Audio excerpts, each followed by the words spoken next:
Hello दोस्तों, स्वागत है आप लोग को प्यारे से यूट्यूब चैनल पे फिजिक्स बाय संजीत सर पे। तो आइए आज हम लोग पढ़ते हैं चैप्टर 2 का लास्ट टॉपिक,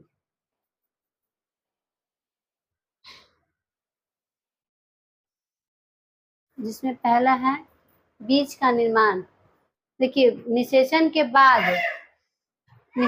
पश्चात केवल भ्रूण कोश तथा भ्रूण में ही परिवर्तन ना होकर बीजांड के अन्य भागों में भी परिवर्तन होता है और बीजांड जो परिवर्तित होकर बीज का निर्माण करता है और बीजांड में उपस्थित दो आवरण जो होता है वो बीजावरण का रूप लेता है, जिसमें बाहरी आवरण को बाह्य आवरण या बाह्य चोल कहते हैं तथा भीतरी आवरण को टैगमेन कहा जाता है। तो देखिए, यहाँ देखिए, निषेचन के पश्चात न केवल भ्रूण कोश तथा भ्रूण में ही परिवर्तन होता है बल्कि बीजांड के अन्य भागों में भी परिवर्तन होता है और इसके फलस्वरूप बीजांड परिवर्तित होता है और बीज बनता है। और दोनों अध्यावरण, तो देखिए इसमें जो दो अध्यावरण होता है वो बीजावरण, दोनों अध्यावरण जो होता है बीजावरण का रूप लेता है। इसमें बाहरी अध्यावरण को बाह्य चोल तथा भीतरी अध्यावरण को टैगमेन कहा जाता है। तो इस प्रकार से बीज का निर्माण होता है।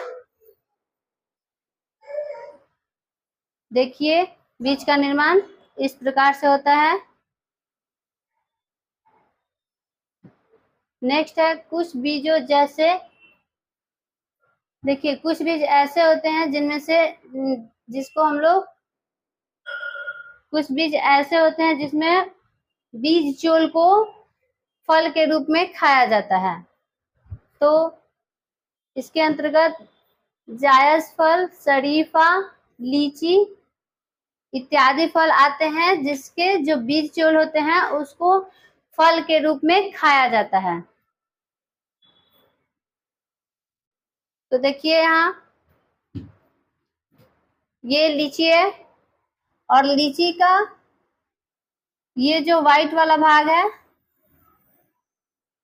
इसी को बीज चोल कहा जाता है। तो देखिए होता क्या है कि जैसे ही बीजावरण जो होता है उस पे अतिवृद्धियां होती है और वो वृद्धि कर बीजावरण वृद्धि कर बीज चोल का निर्माण करता है और वही फल के रूप में खाते हैं और बीज चोल के अंदर बीज उपस्थित होता है। तो देखिए यहाँ लीची का ये जो व्हाइट वाला भाग है, गूदेदार भाग, इसको हम लोग बीज चोल कहते हैं जिसके अंदर ये बीज उपस्थित है। और देखिए शरीफा का भी जो खाने वाला भाग होता है वो बीज चोल होता है और इसके अंदर भी बीज उपस्थित होता है। नेक्स्ट है फल निर्माण।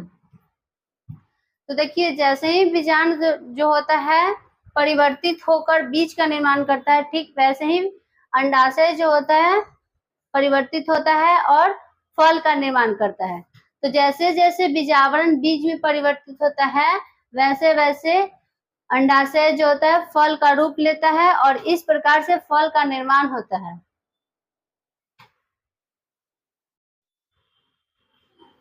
और देखिए फल का निर्माण होता है और जो अंडाशय कोशिका जो होती है, अंडाशय भित्तियां जो होती है फल भित्ति का निर्माण करती है। जो अंडाशय भित्ति होती है क्या फल भित्ति का निर्माण करती है और इस प्रकार से फल में 3 प्रकार की भित्तियां होती है। पहला है बाह्य फल भित्ति, दूसरा है मध्य फल भित्ति और तीसरा है अंतः फल भित्ति।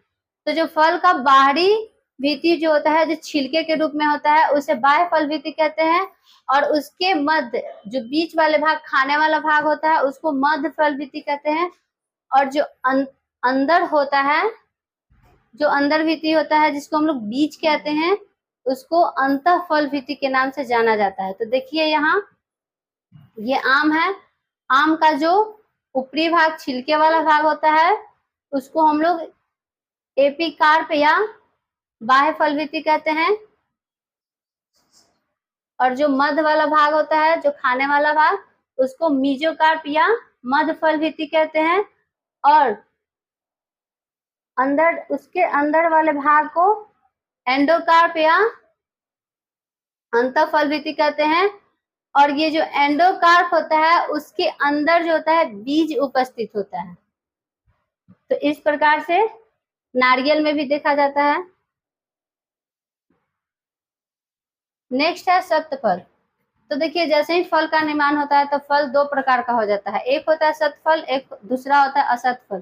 तो सत्फल क्या होता है, तो वैसे फल जिसका निर्माण पुष्प के अंडाशय भाग से होता है उसे सत्फल कहते हैं।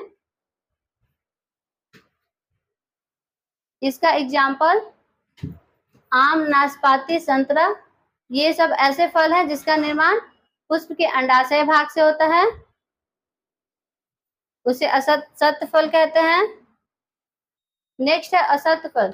तो कुछ ऐसे भी फल होते हैं जिनका निर्माण पुष्प के अंडाशय भाग से न होकर अन्य भागों के द्वारा होता है, जैसे दलपुंज, बाह्य दलपुंज या पुष्पासन के द्वारा होता है, वैसे फल को असत्फल कहते हैं। तो देखिए काजू, सेब, स्ट्रॉबेरी असत्फल होते हैं जिनका निर्माण पुष्प के अन्य भागों से होता है, जैसे सेब है, सेब का निर्माण पुष्प के पुष्पासन भाग से होता है। और ये काजू है, ये भी एक असत्फल है, और ये स्ट्रॉबेरी भी असत्फल है। तो ठीक है दोस्तों, मिलते हैं नेक्स्ट क्लास में। आज के लिए इतना ही, धन्यवाद।